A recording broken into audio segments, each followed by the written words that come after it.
ideas, ideas, ideas, but not any real direction. The third person, the story I want to tell you about, is someone that started their inquiry with me at about an 8.5.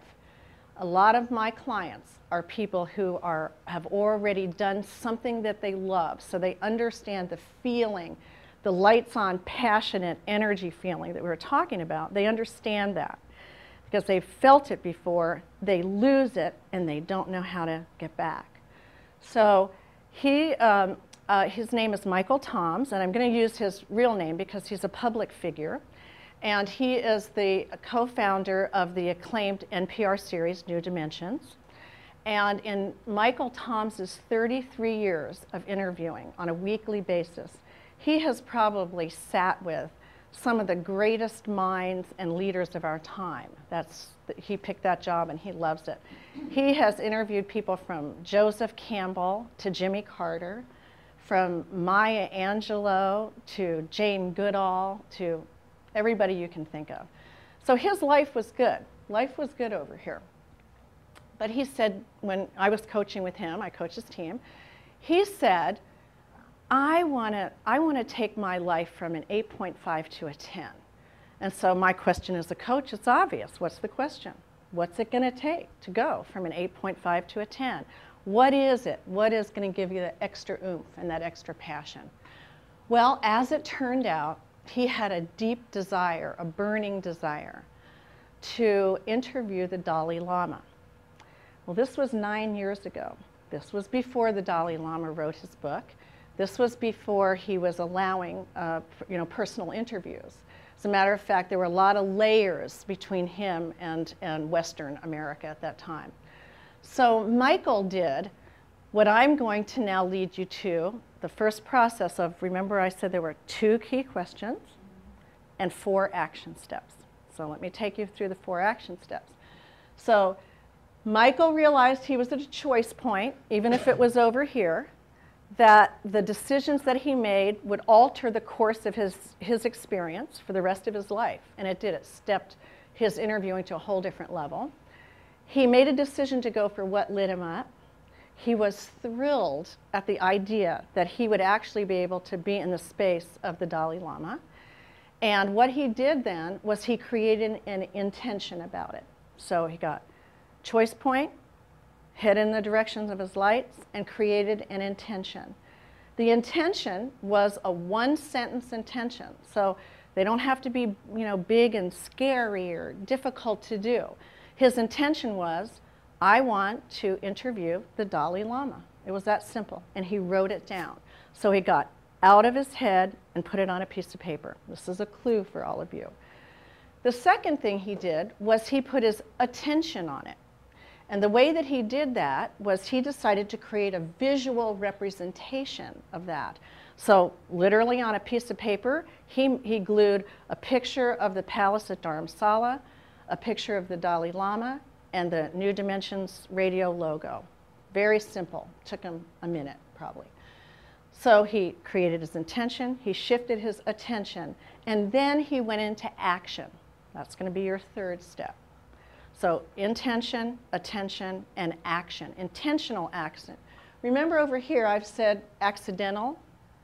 So that's what I want to point out. This isn't sitting there and hoping that the Dalai Lama is going to, get the message and give you a phone call.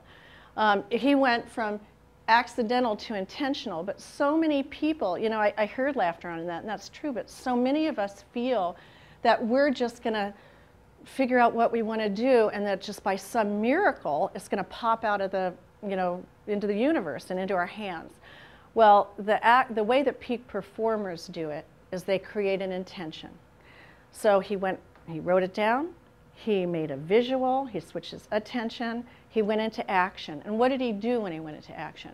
Well, what he did was he told all of his staff and his allies, he put it out into the people that he networks with, and said, before I die, and hopefully sooner than that, it would really light me up to interview the Dalai Lama. Well, funny thing how that happens. About a month later, the Dalai Lama decided that he wanted to do the first ever radio broadcast from Tibet in the Free Tibet movement. And he decided that he couldn't do it by traditional radio channels because of the politically charged situation in his country. He decided to do something very radical. And that was, he was going to do an internet radio show. Well, now we're all like, well, what's radical about an internet radio show? And we all listen to radio on the internet now. But 8 years ago, that wasn't the case. So Michael was the only person invited, he and his staff, to go to Dharamsala and do the first ever Free Tibet radio interview that went out over the World Wide Web. And that's how he went from an 8.5 to a 10. Okay?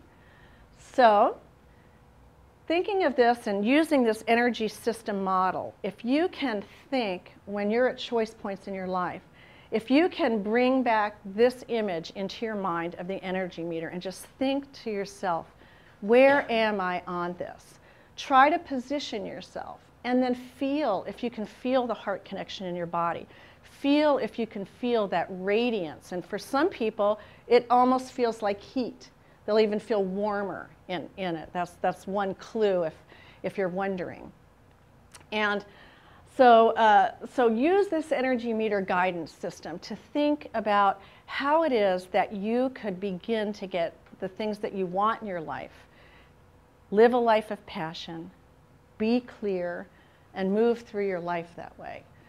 So I want to review with you the points. First of all, choice points. Am I at a choice point? Or is this an everyday decision? Okay? If it's a choice point, head to your lights. Head in the direction. Ask the question, does that light me up? And when you ask the question, pay attention to what it feels like in your body. That physiological ripple effect when energy moves through. When you've got that straightened out, and you say, check, check, then go on to what am I going to do about what lights me up? How am I going to go into action over this? And you're going to do it by following one of the 4 steps. All of the 4 steps. First of all, you're going to create an intention, and you're going to write it down. So get out of your head. Second, you're going to make it visible so that you can put your attention on it. You have to see, you have to literally see it. The third is you're going to go into action over it. And the 4th step, which I didn't mention, but is the most important of all, is that once you've done all of that, you are going to release the way that you think it's going to show up. And in that, you're going to notice what does show up. So you're going to the observer position.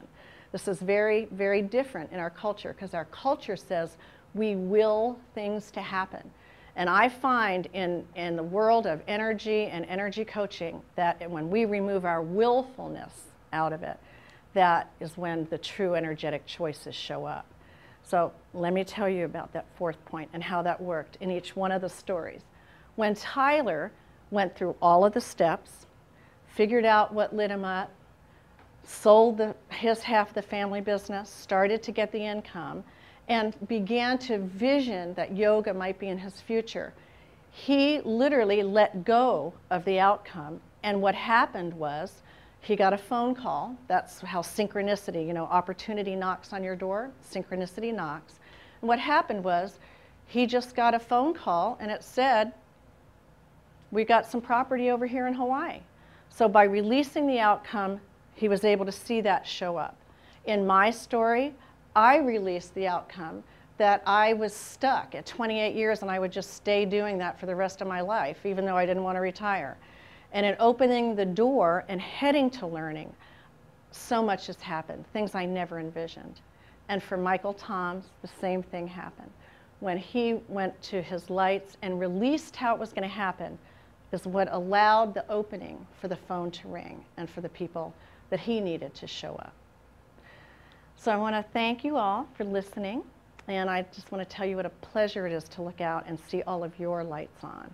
And thank you for listening.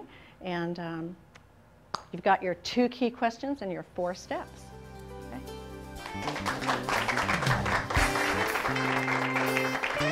Okay?